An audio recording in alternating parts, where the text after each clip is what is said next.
ऐसा सवाल आ जाता है कि आईवीएफ के दौरान क्या एक्टॉपिक प्रेगनेंसी भी हो सकती है। मैं समझती हूँ सभी को पता होगा कि एक्टॉपिक प्रेगनेंसी क्या होती है। जो भी प्रेगनेंसी गर्भाशय के बाहर ठहरती है, जैसे ट्यूब में रुकती है या कहीं और रुकती है, तो उसे हम एक्टॉपिक प्रेगनेंसी कहते हैं। तो आज हम उसके बारे में चर्चा करेंगे कि क्यों हो सकती है एक्टॉपिक प्रेगनेंसी आईवीएफ ट्रीटमेंट के दौरान। मैं हूँ doctor Malti Bhojwani, obstetrician and gynaecologist and IVF consultant, director Malti hospital एवं test to baby centre Bhopal, practising since last 40 years.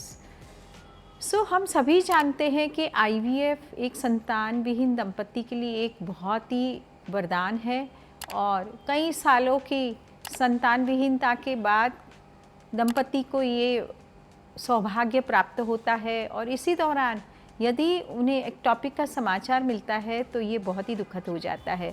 तो आईवीएफ प्रेगनेंसी में एक्टॉपिक प्रेगनेंसी क्यों होती है, क्या इसकी संभावनाएं हैं, इसके बारे में आज हम समझते हैं। आईवीएफ प्रेगनेंसी के दौरान हम पहले तो अंडों को बाहर निकालते हैं शरीर से एक सुई के माध्यम से और पुरुष के शुक्राणु के साथ इनका फर्टिलाइजेशन किया जाता है और फिर ये जो एम्ब्रियो लैब में बनता है, ये भ्रूण है, उसको महिला के गर्भाशय में ट्रांसफ़र कर दिया जाता है। तो अक्सर एक्सपेक्टेड यही रहता है कि गर्भाशय में हमने ट्रांसफ़र किया है तो वो वहीं पे इम्प्लांट हो जाएगा और वहीं पे प्रेगनेंसी की शुरुआत होगी।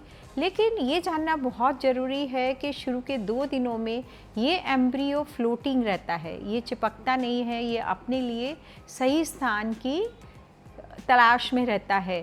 और ये 2 दिन के दौरान यदि एम्ब्रियो को कोई अनफेवरेबल एनवायरनमेंट या उसके अनुकूल परिस्थितियाँ ना मिलने के कारण कभी कभी एम्ब्रियो शिफ्ट होके ट्यूब के अंदर चला जाता है, क्योंकि वहाँ पे फ्लूइड का करंट चलता रहता है, तो ये ट्यूब में वहीं पे स्थापित हो जाता है और एक्टॉपिक प्रेगनेंसी की संभावना हो जाती है। हालांकि एक्टॉपिक प्रेगनेंसी की संभावनाएं बहुत ही कम है, 1 से 2% महिलाओं में ये हो सकती है।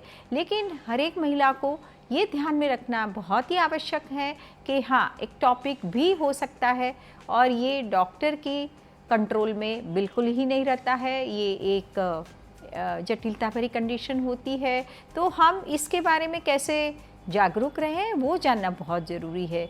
जैसे ही आईवीएफ करते हैं या एम्ब्रियो ट्रांसफ़र करते हैं, उसके 14 दिन के बाद हमें सीरम बीटा एचसीजी या प्रेगनेंसी की जांच करनी पड़ती है कि पॉजिटिव है कि नहीं है। तो सीरम बीटा एचसीजी के लेवल देख के भी डॉक्टर्स कभी कभी अंदाज़ लगा सकते हैं, जिससे शुरुआत का बीटा एचसीजी लेवल थोड़ा लो है या फिर हम 48 आवर्स के बाद ये बीटा एचसीजी लेवल को फिर से टेस्ट करते हैं, यानी कि सीरियल बीटा एचसीजी लेवल्स को टेस्ट करके देखा जाता है कि प्रेगनेंसी सही ढंग से बढ़ रही है कि नहीं बढ़ रही है।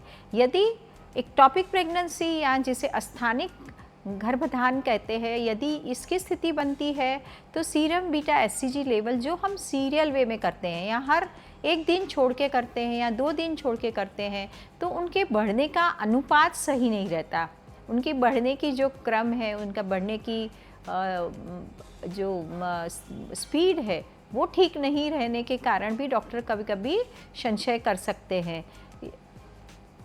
और इसी दौरान हमें सीरम बीटा एचसीजी लेवल्स को 2-3 बार करके देख लेना चाहिए कि वो सही ढंग से बढ़ रहा है, नहीं बढ़ रहा है। या तो 10 दिन चढ़ने के बाद यदि महिला को कोई पेट में दर्द होता है या कुछ स्पॉटिंग होती है तो डॉक्टर्स अल्ट्रासाउंड भी थोड़ा जल्दी कर लेते हैं। अक्सर एम्ब्रियो ट्रांसफ़र के बाद जो हम अल्ट्रासाउंड करते हैं वो 15 दिन के बाद करते हैं।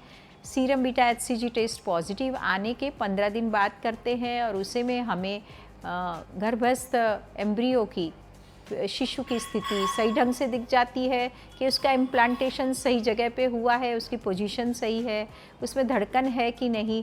तो यदि हम 10 दिन के बाद भी यदि अल्ट्रासाउंड करते हैं तो कोई ना कोई इंडिकेशन हमें मिल जाता है, जैसे कि गर्भाशय की लेयर में हमें इम्प्लांटेड एम्ब्रियो नहीं दिख रहा है, सैक नहीं दिख रहा है, या हम ट्यूब में कुछ बदलाव दिख रहा है, या महिला को दर्द हो रहा है। तो इन सब स्थितियों को पता करके ये सब जांचें करके डॉक्टर सुनिश्चित करते हैं कि ये एक्टॉपिक प्रेगनेंसी है तो उस हिसाब से ट्रीटमेंट करते हैं। इसीलिए ये बिल्कुल समझना, मतलब ये बिल्कुल ही ध्यान में रखना बहुत ही ज़रूरी है कि आईवीएफ करने के बाद भी जो इम्प्लांटेड एम्ब्रियो है वो यूट्यूब में स्थापित हो सकता है और एक्टॉपिक होने की संभावनाएं बहुत ही कम है, लेकिन फिर भी वो 1 या 2% है।